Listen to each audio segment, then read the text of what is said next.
სტუდია GNS-დან ნანა ლეჟავა წარმოგიდგენთ გადაცემა კვირის რეპორტაჟს საღამო მშვიდობისა. რა ვითარებაში დაიღუპა თადარიქის ოფიცერი, ომის ვეტერანი, ყოფილი მზვერავი 57 წლის სერგო თეთრაძე. ოჯახის წევრები და თავისუფალი დემოკრატები ამტკიცებენ, რომ დაკავებული გლდანის ციხეში შემოაკვდათ, როცა მისგან სასურველი ჩვენების მიღებას ცდილობდნენ. თუმცა ამ ეტაპზე დუმს ყველა უწყება. თადარიქის ოფიცერი ჯაშუშობის ბრალდებით დააპატიმრეს და სასტიკად ცემეს. პატიმარი დაკავებიდან ზუსტად 6 დღეში საეჭვო ვითარებაში გარდაიცვალა. რო ამოვიდა მესაფე ამოსათხეებს მოიყვანე მე მგონა რომ აბა სიდედრი გარდაიცვალა მოხუცი ქალი ყავთ მაგრამ იქით რატო ასაფლებენ აქ არის მეუღლე გვერდზე რატო არა ერთი შემეპარა მე რო ვკითხე და მესაფლებს ვკითხე თვითონ თეთრაძე გარდაიცვალა ხო გადავიდე როგორ მეთქი ახალგაზრდა კაცი რა იყო არ ვიცი რა როგორ მე გასვენების დროს გავიგე რომ აი ღამე წაუყვანია 3 საათზე დაბადების დღეზე და მე მკვდარი იპოვეს გარდაცვლილი იპოვეს თადარიგის ოფიცერი, ომის ვეტერანი, ყოფილი მზვერავი 57 წლის სერგო თეთრაძე კუკიის სასაფლაოზე 29 სექტემბერს დაკრძალეს. თეთრაძე 17 სექტემბერს სახლში მისავე დაბადების დღეს თავდაცვის სამინისტროს თანამშრომლებმა დააპატიმრეს. 23 სექტემბერს კი ოჯახს გლდანის სასჯელ აღსრულების დაწესებულებიდან დაურეკეს და სერგო თეთრაძის გარდაცვალების შესახებ აცნობეს. დასაფლავებას ხო ვიყავი მეცა ხო გაწაიყვანესო და მე ეს ძმები იყვნენ მგონი აქ შავები ეცა ერთი ტყუპის სალისყოლია ხო და წაიყვანესო და იქ მკვდარი ვიპოვეთო და რაღაც და მეუღლეც ამას მოკლესო და ტურისტის რაკეთი საირა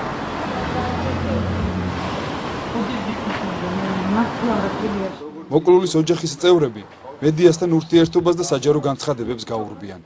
სერგო თეთრაძის ლიკვიდაციის შესახებ საზოგადოებისთვის მხოლოდ მას შემდეგ გახდა ცნობილი, რაც ოჯახის ახლობლებმა გაბედეს და ინფორმაცია ირაკლი ალასანიას პარტიას, თავისუფალ დემოკრატებს მიაწოდეს.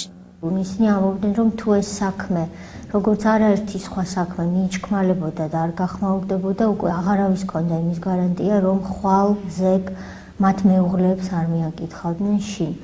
და მათ მოითხოვეს, რომ მე მიმეღო შესაბამისი ზომები ჩემი პარტიის შიგნით იმისთვის, რომ ეს საქმე გახმაურებულიყო, როგორც დამცავი მექანიზმი მომავალი მკვლელობების წინააღმდეგ.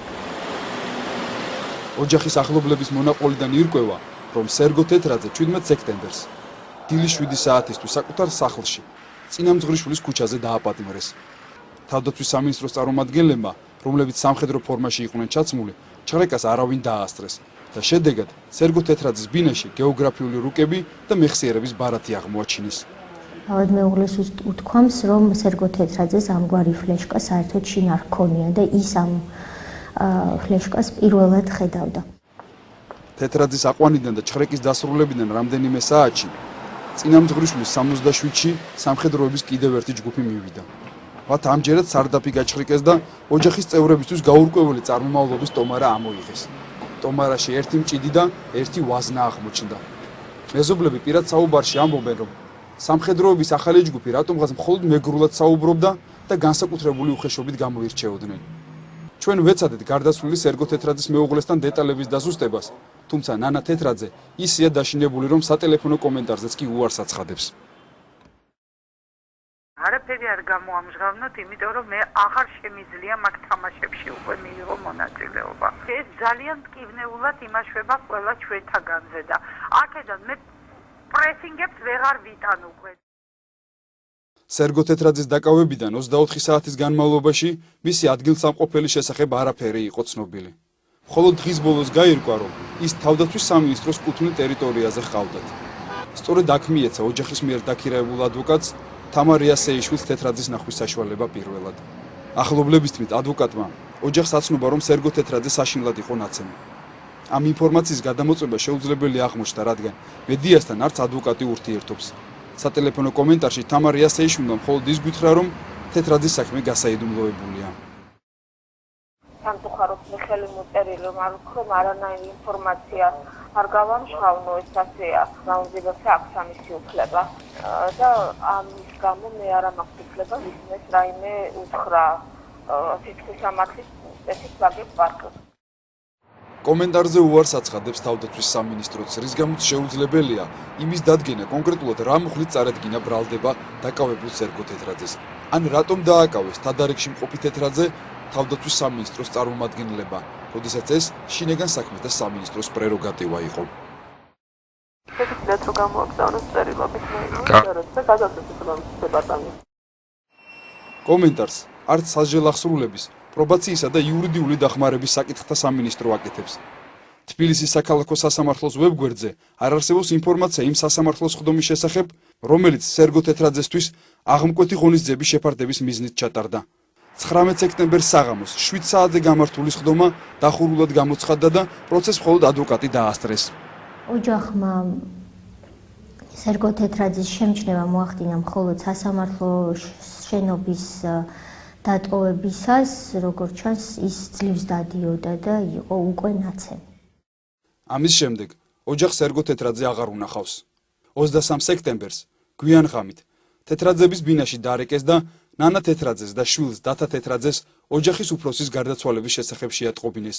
გამომძიებელმა, რომელიც სერგო თეთრაძის გლდანის ციხეში გარდაცვალების ფაქტს იძიებს, ოჯახს უთხრა, რომ დაკავებული გულის შეტევით გარდაიცვალა. ექსპერტიზის პასუხები კი მხოლოდ რამდენიმე კვირის შემდეგ გახდება ცნობილი. თავისუფალი დემოკრატების ერთ-ერთი ლიდერი თეა წულუკიანი დარწმუნებულია, რომ სერგო თეთრაძე ხელისუფლების ჯაშუშო მანიის კიდევ ერთი მსხვერპლია. სერგო თეთრაძესთან ერთად სხვა ძველი სამხედრო ვეტერანებიც უნდა ყოფილიყვნენ აყვავნირუნი ჯაშუშობის ბრალდებით. მე მათზე უფრო მეტ კონკრეტულ ინფორმაციას არ ვფლობ, მაგრამ ეს ოპერაცია უნდა გახორციელებულიყო უშუალოდ ბაჩო ახალაიას ხელმძღვანელობით და ბატონი მეგისი ქარდავას დახმარებით, რომელიც ვიცით ჯერ კიდევ სასჯელახსრულების დეპარტამენტიდან მოყოლებული გახლავთ ბაჩო ახალაიას მარჯვენა ხელი. სერგო თეთრაძე ბაჩო ახალაიას და მეგისი ქარდავას თანამშრომლობის პირველი მსხვერპლი არ არის. 2005 წელს ბაჩო ახალაიას სასჯელახსრულების დეპარტამენტის ხელმძღვანელად დანიშვნის შემდეგ მოადგილის თანამდებობაზე მეგისი ქარდავა დაინიშნა. მათ სახელს უკავშირდება 2006 წელს თბილისის მეხუთე საპყრობილეში პატიმართა აჯანყების სასტიკად ჩახშობა. აჯანყება დეპარტამენტის ხელმძღვანელების მიერ იყო პროვოცირებული და მისი აღკვეთისას 7 პატიმარი დაიღუპა. ათეულობით კი დაიჭრა და ხეიბრად იქცა.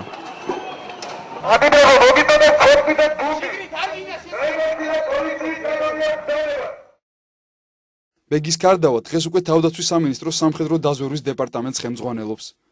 მისი სისასტიკე სახალხო დამცველისთვის მიწერილ წერილში 2011 წლის ზაფხულში დეტალურად აღწერა მსჯავრდებულმა მალხაზ არქანიამ, თუმცა წერილს რეაგირება არ მოჰყოლია.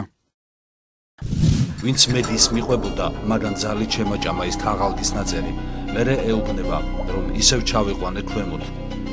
თუ მაგის დედაცვადირე, ბოზიო აფხაზების, ჩამიყვანეს ქვემოთ შემაგდეს კარანტინში და კარები დახურეს. ამის შემდეგ იხსნება ტუალეტის კარები და გამოდის ორი მასკიანი მამაკაცი. ისინი მეცნენ, რომ ჩამეხადა შარვალი, მაგრამ მე წინააღმდეგობა გავუწიე. ერთი ეუბნება მეორეს, წესიერად დამიყავე, ეს ნაბიჯვარი უნდა მოვყნაო. უცბად გაიღო კარმუშკა, საიდანაც იხურებოდა ორი პირი, ვინც მედიის ქარდავას ახლდა და ამასთან მიღებდნენ სურათს. ამ დროს საკანში დამაგდეს იატაკზე, შარვალ ჩახდილი და ერთი მეორეს ეუბნებოდა, ჯერ პირში მითო და ნათო. აღნიშნულზე მე დავიწყე თავის დარტყმა ბეტონზე. ამ დროს შემოვიდა გარეთ მყოფი ის ორი პიროვნება. ერთ-ერთმა თავზე ფეხი დამადო, რომ არ ამეწია. ამ დროს უკვე ვიყავი შებუჭილი, ვერ ვინძრეოდი. მეორე პირმა მომადო თავის სასქესო ორგანო და გადამიღეს სურათი. შემდეგ შემეშნენ. ორი მასკიანი საგნიდან გავიდა, ხოლო საკანში ქარდავას თანხლებით ის ორი ტიპი. მათ მითხრეს, რომ თუ არ მივცემდი აღიარებით ჩვენებას, ისინი მართლა გამაუპატიურებდნენ და ზემოაღნიშნულ სურათებს ინტერნეტში დადებდნენ. გაუპატიურებისა და ცემის შიშით დამაწერინეს მათთვის სასურველი აღიარებით ჩვენება. 57 წლის ვეტერანის სერგო თეთრაძის მკვლელობის ისტორია ძალიან ჰგავს 2008 წლის 16 აგვისტოს აჭარაში თავდაცვის სამინისტროს მზვერავის როინ შავაძის ლიკვიდაციას. შავაძე ნიღბიანმა სპეცრაზმელებმა ბათუმის ცენტრიდან გაიტაცეს და ქაქუთის გზაზე დახვრიტეს. არაოფიციალური ვერსიით ის ჯაშუშობისთვის და ღალატისთვის დასაჯეს, თუმცა ამის დამადასტურებელი არც ერთი დოკუმენტი გამოძიებას არ წარმოუდგენია. ეს სკანდალური საქმე სტრასბურგის ადამიანის უფლებათა სასამართლოშია გაგზავნილი. არ გამორიცხავენ, რომ იგივე ბედი თადარიგის ოფიცრის სერგო თეთრაძის საქმესაც ეწიოს.